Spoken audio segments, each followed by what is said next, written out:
O Everson Henrique, como investir mesmo tendo pouco capital e com que frequência devo atualizar o meu plano financeiro?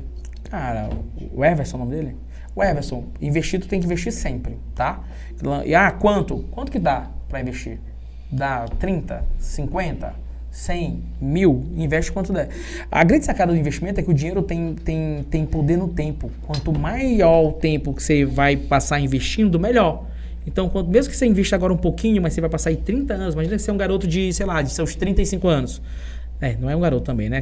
Seus 25 anos. Imagina que você vai investir aí por 40 anos. Cara, e mesmo que você investe um pouquinho, você vai investir por um longo período. E aí o dinheiro tem poder no tempo. Então, quanto mais tempo você passar investindo, lá no final você vai ter uma bolada maior, tá? Essa é a grande sacada. Comece o quanto antes. Só isso. E aí, quando você começar a investir, você vai ver as coisas acontecendo, vai acontecer com você a máxima do mercado. O seu único arrependimento vai ser de não ter começado a investir antes. Pode ter certeza disso, tá? E aí sempre comece com produtos de liquidez, formada a sua reserva de emergência, que foi aquilo que a gente falou no começo, depois você pode pensar em arriscar um pouquinho mais. Demais. Ô Maluf, o empreendedor, muita gente tem aquela visão de que o empreendedor é aquele cara que trabalha muito, está sempre trabalhando, não tem tempo para viajar, não tem tempo para relaxar, para fazer as coisas que gosta e está sempre focado. Baseado nisso, o perfil do empreendedor de sucesso é aquele cara que, vamos dizer assim, que ama o que faz? E outra pergunta, é possível uma pessoa simples viver de renda? Vamos lá, vamos juntos, né? Bom, primeira parte do empreendedor. Eu acho que o empreendedor, ele vai fazer aquilo que ele percebe que existe uma necessidade. Tem gente que consegue fazer aquilo, inclusive, que não tem grandes atrações, mas consegue fazer com muito louvor. Mas tem gente que vai fazer melhor ainda aquilo que você tem um desejo, que você tem um primor por aquele assunto, por aquela área em específico. Então, acho que o empreendedor, quando ele faz alguma coisa que ele gosta, ele está mais apto ao sucesso, ou pelo menos a se manter mais resistente naquela operação, se manter ali por mais tempo, mesmo se alguns intervenientes ocorrerem no meio do caminho, né? Obviamente que o mundo do empreendedorismo não é um mundo de beleza. As pessoas no Brasil, durante muito tempo, se falou de empreendedorismo como se fosse uma coisa fácil. Você é o quê? Eu sou empreendedor. O cara faz nadinha. Não, estou empreendendo. O quê? Empreendendo nos grupos de WhatsApp? Não é, né? Então, o empreendedor, ele tem uma atividade específica. Ele é um cara que eu acho que ele representa muito bem a figura do brasileiro, sabe? Aquele cara que quer inovar de alguma forma, que ele quer buscar espaço, que ele quer buscar ter uma coisa diferente, ele quer buscar uma realidade diferente, ele quer buscar mudar a vida dele, a vida da família dele. E para isso, ele assume uma série de riscos. O empreendedor brasileiro assume muitos riscos. E a grande sacada, a primeira coisa para saber se você é ou não empreendedor é saber se você assume risco. Só que as pessoas às vezes confundem, acham que para você ser empreendedor você tem que pegar um negócio novo e criar. E não é isso. Você começa empreendendo, né? O Flávio Augusto fala isso muito legal. Você começa empreendendo no CNPJ dos outros. Então, cara, vou te dar um exemplo muito simples, tá? Me permita isso. Quando eu estava no Santander, eu tinha quem é hoje o meu 01. O meu administrativo era o Gustavo, que hoje eu brinco que eu já falei dele aqui umas 2 vezes. Há quem fala assim, né? A voz anasalada. Ele é meu 01 na empresa hoje e ele trabalhava comigo no Santander. Cara, olha o que era legal. A gente trabalhava com um CNPJ, a gente não tinha horário de almoço, eu e ele. A gente almoçava quando dava e no horário que dava. E a gente nunca reclamou disso, isso é do jogo, isso faz parte do jogo. Pra gente isso é problema zero. A gente já tinha um sentimento de dono, tá? Então, por exemplo, lá na agência que a gente trabalhava, em São Luís do Maranhão, meu amigo, eu não sei o que era, eu acho que alguém distribuiu o número do Procon, porque o Procon ia lá com muita frequência. Né? E já ia para multar. Então, a nossa intenção era só tentar reduzir as multas que a gente tinha recebido do Procon. E aí, quando eu Gustavo, a gente estava lá, espera de fila, coisas do tipo as multas, coisas mais básicas, né?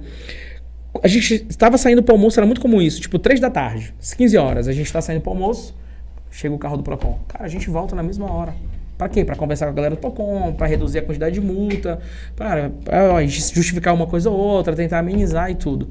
Isso é sentimento de dono, não era responsabilidade, em tese, nem nossa. Mas o negócio era nosso, a operação era nossa, então a gente já tinha esse sentimento de dono. Quando eu fui tocar a minha operação, e eu sempre disse isso, como eu falei para vocês, eu comecei muito pequeno, mas eu sempre dizia, e dizia em sala de aula, quando eu dava turma para até 20 e poucas pessoas, o dia que eu tiver tamanho, a primeira profissional que eu vou contratar é o Gustavo. Cara, foi a primeira coisa que eu fiz, foi o Gustavo. Porque se o Gustavo, ele investia num negócio que não, em tese não era dele, ele cuidava, ele tratava, eu tinha certeza que ele ia fazer a mesma coisa comigo. E ele fez isso tão bem feito, que como eu falei para vocês, a gente trabalha muito com honra, cara. No ano passado, o Gustavo deixou de ser alguém que trabalha comigo para ser alguém que trabalha na mesma empresa, ele passou a ser meu sócio. Ele passa a ser meu sócio. É uma forma que a gente viu de honrar o Gustavo, o Raul também, mas de reconhecer todo o esforço que eles fizeram junto conosco no ano de 2024. Né?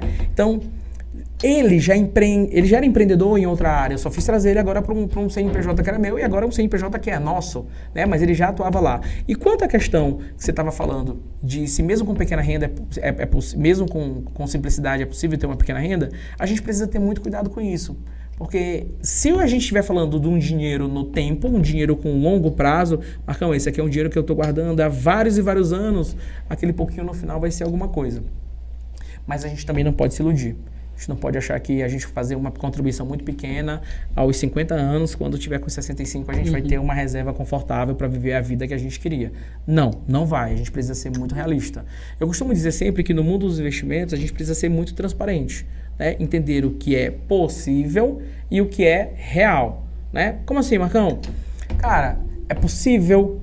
por exemplo, existem operações do mercado financeiro que são possíveis de dobrar o meu dinheiro em um dia? Existe. Mas é a mesma operação que faz você perder tudo. É operar, por exemplo, alavancado com alguns tipos de derivativos. Baseado nisso, tem uma pergunta aqui do Leandro, perguntando o que você acha sobre o day trade. É o que você falou de perder tudo. Já tomei muito couro do mercado nisso. Cara, eu acho que o day trade, ele... Qual é o grande problema? De novo, a transparência. Porque precisa ficar claro. Cara, Leandro, você pode ganhar muita grana, mas você pode perder também a sua grana toda. Então, por exemplo, eu não tenho vergonha de falar disso, tá? Na pandemia, eu cheguei a ganhar mais de 80 mil num dia com day trade. Desculpa, mais de 60 mil em um dia com day trade. E no dia seguinte eu perdi mais de 80. Tá? Então, assim, só isso que precisa ficar muito claro. Porque quando as pessoas... tinha uma época que isso era febre, tá? E eu vou mostrar, inclusive, vou ensinar pra vocês como isso funciona. Eu não sei, eu tô ligado. Tá ligado? Você tava operando, você tava na mesa, né? Então, ó, vamos lá. Aquele dia que o Sérgio Moro lá saiu do governo lá, eu tomei uma... Nossa! E aí, o que acontece? Essas operações de day trade, normalmente quando as pessoas operam em derivativos, lá, é muito comum no Brasil operar índice e dólar, ou mini índice e mini dólar. Então, opera sempre um comprado, que é quem está apostando que os números vão subir, que o preço vai subir, e o vendido que está apostando que o preço vai cair. É um comprado contra um vendido, tá? Sempre. Então, o que acontece?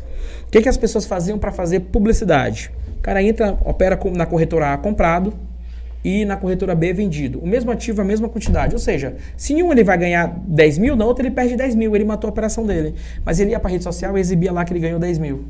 Aí no dia seguinte ele fazia a mesma coisa com valores diferentes. Aí mostrava só o que ele ganhou. Então isso era uma febre no mercado. Então o cara dizia assim, não, esse cara todo dia tá ganhando. Olha lá, eu vou com ele. Eu vou estudar com ele. Aí vem com aquele papo de coach, cara, curso. E assim, e aí de novo, o day trade funciona, existe a possibilidade, só precisa ficar muito claro que não é pra todo mundo, tá? Não é, cara. Eu parei de operar por um pedido da minha esposa. A minha esposa falou, isso tá te fazendo mal, para. Não, isso aí regaça com o emocional da pessoa, cara. Nossa. A minha esposa, exatamente, minha esposa queria por esse motivo. Alívio, um peso que eu tirei dos meus ombros, cara. Não, nossa. Também. E assim, hoje, no mundo do empreendedorismo, né, quando a gente fala de risco, cara, eu prefiro tomar risco hoje nos negócios. Então, às vezes até eu tenho o gerente de banco me liga, o gerente de conta me liga, os consultores de investimento, Marcão, vamos aqui com risco. Eu falei, velho, deixa eu tomar risco na minha operação. Eu prefiro investir aqui numa usina de produção de energia solar e tomar pau do que, tipo, nessa outra operação aí. Então, eu prefiro hoje investir e correr risco no meu negócio. Se tu olhar a minha carteira nos bancos de investimento, é bem conservadora. Eu acho que no banco onde eu tô mais assim, eu tô moderado. E por incrível que pareça, casa de ferreiro espeta de pau. Se tu me perguntar a minha carteira agora, eu não sei. Eu posso saber valores, mas posições, percentual de posição, eu não faço ideia. Legal. Você esqueceu de falar sobre o viver de renda. Uma pessoa comum consegue chegar nesse patamar? Consegue. Uma pessoa comum consegue. A gente só precisa entender qual o tamanho dessa renda. Isso precisa ficar muito claro, tá? Então, viver de renda é possível? É possível. Quanto antes você começar, melhor. A gente começa desse princípio, tá? Então, não adianta, foi aquilo que eu estava falando, não adianta eu começar a querer investir R$100 aos 55 anos de idade, achar que com 65 eu vou ter uma fortuna e vou viver uma vida muito confortável. Não é assim que funciona. Obviamente, sempre é melhor do que 0, né? Tem que começar em algum momento. Marcão, eu tô com 55, eu preciso começar agora. Começa. Não tem pra onde correr. Mas se você que é mais jovem, tá ouvindo a gente agora, tá assistindo a gente agora, se você puder começar o quanto antes, Marcão, eu tenho 19 anos, eu sou estagiário, eu consigo guardar R$50 por mês. Começa. Para que lá no futuro você tenha um montante suficiente que te gere renda, para que você tenha uma vida confortável e não seja refém do dinheiro. Vamos colocar uma hipótese aqui. 5 mil, uma pessoa consegue viver bem com R$5 mil. O que você indicaria para, sei lá, uns 10 anos investindo. 10 anos investindo, o que acontece? Por incrível que pareça, 10 anos não é muito, tá? 10 anos não é muito, por incrível que pareça. Então, em 10 anos, se a gente investir, por exemplo, de forma confortável aí, de forma um pouco risco. Vamos pensar aí ela ganhando a Selic mais alguma coisa, ela vai um pouco mais que talvez dobrar a renda dela. Ela não chega nem a triplicar essa renda dela em 10 anos. Então, a gente tem que pensar em 20, em 30 anos. Quanto mais tempo, maior. Porque o que acontece? Uma pessoa que tem uma renda de 5 mil reais, ela dificilmente vai investir R$1.000 por mês. Esse é o grande problema. Então, ela vai fazer um investimento ali de 300, um investimento de 500, que já representa 10% da renda dela. Já é um valor interessante. Se ela puder investir 1.000, que representa 20, melhor ainda. Mas o dinheiro ele tem poder no tempo.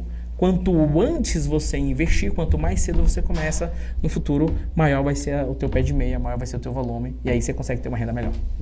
E... Pode falar. Não pode concluir. Não, e a parte de adquirir ativos... Porque a pessoa não depender só do salário dela para ela poder investir e chegar nesse patamar de viver de renda, vai demorar anos. Igual Muito você falou, tempo. 30, 50 anos. Mas e a partir do momento que a pessoa consegue adquirir ativos e vai dar dinheiro para ela? Será alguma coisa que ela pode deixar para alugar? Uma segunda renda, um segundo trabalho para fazer através da internet ou qualquer coisa do tipo? Isso pode acelerar esse processo, não é? Cara, perfeito. Aí eu acho que a gente começa a mudar a regra do jogo. Por quê? Quando a gente fala só do dinheiro, só do capital financeiro, a gente vai precisar de muito tempo. Mas imagina que essa cara tem 5 mil de renda. E imagina que agora ele consegue dar aula na faculdade, num curso técnico. Eu comecei dando aula no curso técnico, tá, gente? Ele dá aula no curso técnico. E ele tira por mês aí R$800 dando aula no curso técnico, todos os dias à noite. Ele tira R$800 por mês. Bom, a renda dele era de 5 mil. Agora passa a ser de 5.800. Se a gente parar para pensar, esse cara teve um acréscimo de renda superior a 15%. E aí imagina que o tempo vai passando e agora daqui a 1, 2 anos ele não dá mais aula no curso técnico, já está melhor, já fez uma pós, ele está dando aula agora na faculdade. Ele não ganha mais 1.000, ele está ganhando agora 2.000. Então o salário dele era 5, agora passou a ser 7. Então esse cara já tem 40% a mais de renda. Então isso faz sentido, é isso que gera riqueza, que é o que a gente estava discutindo mais cedo. O único fator gerador de riqueza que a gente tem é o trabalho, não existe outra. Não existe outra. Só que qual o grande problema da nossa população, né? E aí, de novo, não tem problema, você só não pode reclamar. Cara, eu já passo o dia no trabalho, eu não quero ter uma segunda renda, eu não quero fazer um bolo para vender, eu não quero corrigir. Eu conheço um cara que trabalha em uma instituição financeira, ele é muito bom de correção ortográfica. Cara, ele pega vários trabalhos, artigos, ele faz só isso. À noite, faz só isso entre aspas, né? Mas ele faz à noite, ele dorme tarde e tal, ele fala, às vezes minha vista cansa, mas cara, ele tá ganhando um dinheiro muito bom. E começando fazendo aquilo que quando eu comecei também. É o dinheiro do fim de semana, é o dinheiro da viagem das férias e tudo. É um dinheiro um pouquinho maior que sobra dá pra gente investir e daqui a pouco vira uma renda principal. O mais importante é começar. Se vocês fizessem uma pergunta pra mim assim, Marcão, dentro da operação do teu negócio, o que tu te arrepende? De não ter começado antes. Só isso. Porque às vezes até quando a gente vai entrar no mundo online, falar do online, por exemplo, que é onde a gente estourou. Falando inclusive financeiramente, a gente estourou no online. Quando a gente vai falar do online... não, mas a minha câmera não é tão boa.